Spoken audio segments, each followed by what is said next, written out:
प्रिय भाई बहनों, कक्षा 12 की जो काव्यखंड आरोह काव्यखंड में जो कविता है आत्मपरिचय, हरिवंश राय बच्चन की लिखी हुई कविता, उसको पहले हमने पढ़ा, उसके भावार्थ लिखे हैं। आगे का है इसी कविता के दूसरा खंड है। मैं निज उर के उद्गार लिए फिरता हूँ, मैं निज उर के उपहार लिए फिरता हूँ, मैं यह अपूर्ण संसार न मुझको भाता, मैं स्वप्नों का संसार लिए फिरता हूँ, मैं जला हृदय में अग्नि दहा करता हूँ, सुख दुख दोनों में मग्न रहा करता हूँ, जग भव सागर तरने को नाव बनाए, मैं भव मौजों पर मस्त बहा करता हूँ। इसका भावार्थ आपने लिखना है। भावार्थ है, मैं निज उर के उद्गार लिए फिरता हूँ। उर माने होता है वक्षस्थल, हृदय।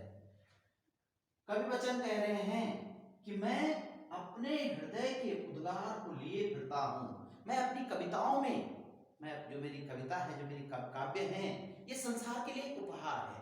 उस उपहार में मैं अपने उर के, अपने हृदय के भावों को लेकर के मैं संसार के लिए अनेक उपहार लाता हूँ।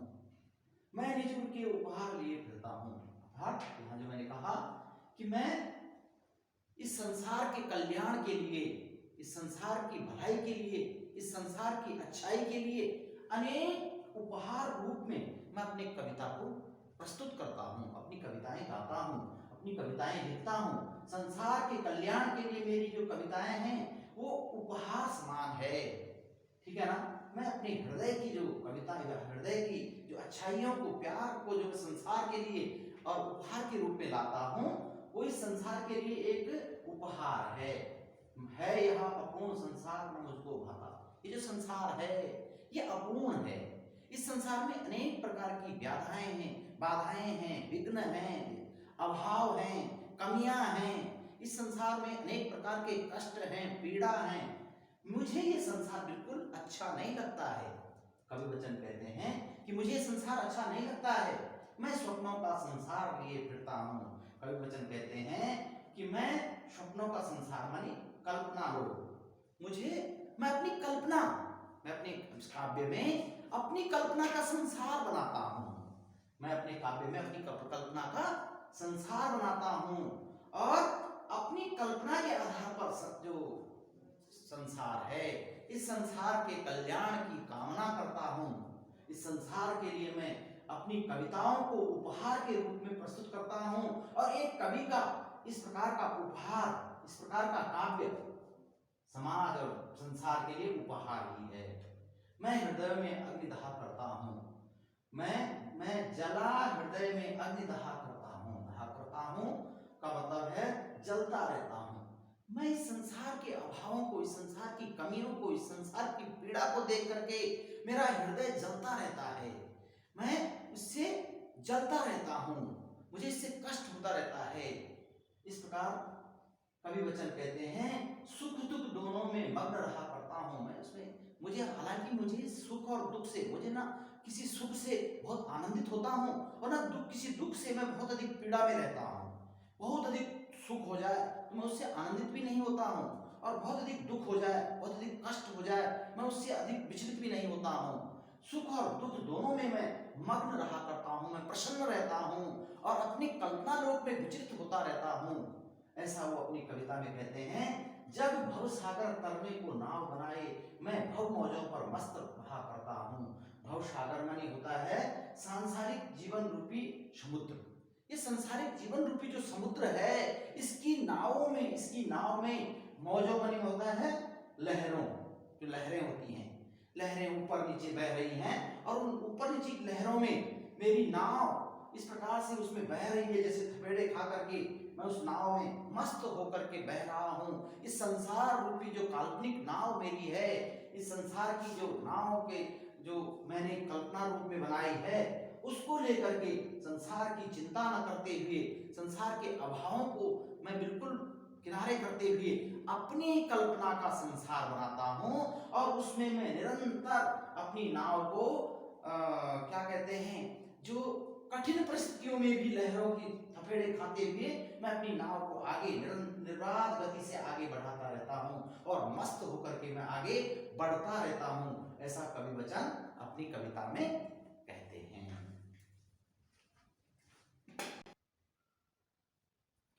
प्रिय भाई बहनों, आत्मपरिचय कविता का तीसरा खंड। मैं यौवन का उन्माद लिए फिरता हूँ, उन्मादों में अवसाद लिए फिरता हूँ, जो मुझको बाहर हंसा रुलाती भीतर, मैं हाय किसी की याद लिए फिरता हूँ।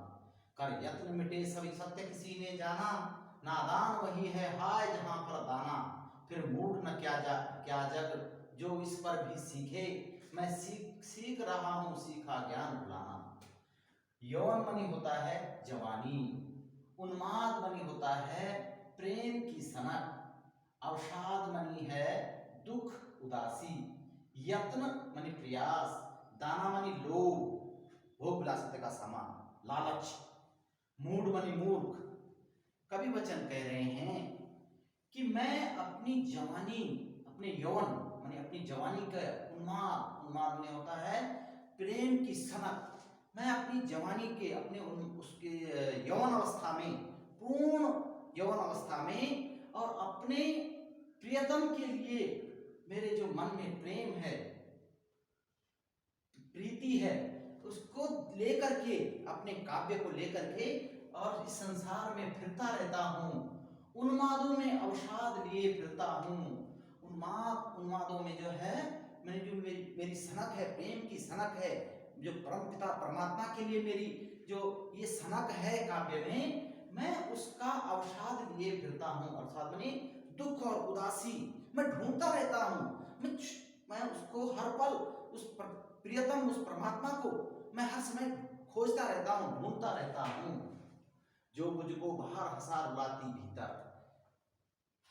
कवि वचन कह रहे हैं कि मैं अपने प्रियतम के खोज में, मैं अपने परम पिता परमात्मा की खोज में और मन ही मन रोता रहता हूँ, लेकिन इस संसार मेरा या संसार उपहास न उड़ाए, संसार के उपहास से बचने के लिए मैं बाहर हंसता हूँ, बाहर तो मैं हंसता हुआ दिखाई देता हूँ, लेकिन अंदर ही अंदर मैं रोता रहता हूँ। अपने प्रियतम को पाने के लिए, अपने प्रियतम परमात्मा को पाने के लिए मैं अंदर ही अंदर रोता हूँ और बाहर संसार के उपहास न उड़ाने के लिए मैं हंसता रहता हूँ। मैं हाय किसी की याद लिए फिरता हूँ, मैं उस परम पिता परमात्मा की याद लिए फिरता हूँ, उसके कार्यों को, उसको वो प्यार मुझे संसार से नहीं मिलता है, संसार की कोई भी वस्तु मुझे वैसा प्यार नहीं दिला सकती है, वैसे इस कारण से मुझे उसकी याद आती है, उस परम पिता परमात्मा की मुझे याद आती है, जो मेरे सबसे प्रेमी हैं, जो मेरे सबसे प्रियतम हैं, उस प्रियतम की मुझे याद आती है। और इस संसार के अभाव में, दुखों में, कष्टों में, पीड़ा में वह मुझे किसी से नहीं मिल पाता है, ऐसा कवि वचन कहते हैं। कर यत्न मिटे सब सत्य किसी ने जाना, नादान वही है हाय जहां पर दाना। ठीक है ना, दाना का मतलब लोभ, लालच, भोग विलासिता का जो सामान है, ये संसार जो है छोटे छोटे सामान, छोटे छोटे भोग विलासिता का सामान एक दाना दे करके, और ये चाहता है कि इन छोटे से उस दे करके और उससे कोई खुश हो जाए।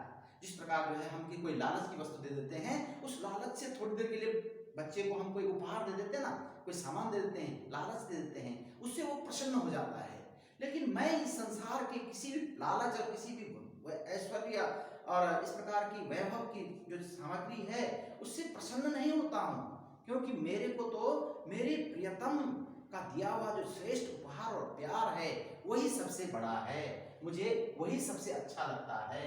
नादान वही है जहां पर दाना, फिर मूढ़ न क्या जग जो इस पर भी सीखे, मैं सीख रहा हूँ सीखा ज्ञान। कवि वचन कहते हैं इस दुनिया में बहुत सारे ज्ञानी लोग हैं, बहुत सारे श्रेष्ठ लोग हैं, लेकिन मैं उनको मूर्ख समझता हूँ, क्योंकि वो सब जानते हुए भी, वो ज्ञान को जानते हैं, वो परम सत्य को जानते हैं, वो ईश्वर को जानते हैं, इस संसार का जो सत्य है उसको वो जानते हुए भी उसको नकारते हैं और उस सत्य की ढूंढ में रहते हैं, उस ज्ञान की ढूंढ में रहते हैं, उस ईश्वर की ढूंढ में रहते हैं। इसलिए मैं उनको मूर्ख कहता हूँ, इसलिए मैं उन जैसा मूर्ख नहीं हूँ। मैं जग के जो संसार रूपी ज्ञान है, संसार रूपी ज्ञान को मैं भुला रहा हूँ और इस अपने काल्पनिक ज्ञान को अपने कविता में और परमपिता परमात्मा को मैं और प्राप्त करने के लिए उस ज्ञान को सीख रहा हूं जिससे मेरा परम प्रिय प्रियतम परमात्मा और मुझे मेरे को मिल सके, इसके लिए मैं प्रयास कर रहा हूं। आपने सुंदर लेख में इसको लिखना है, इसके भावार्थ को लिखना है और इससे संबंधित जो प्रश्नोत्तर हैं ये प्रश्नोत्तर भी आपने लिखने हैं।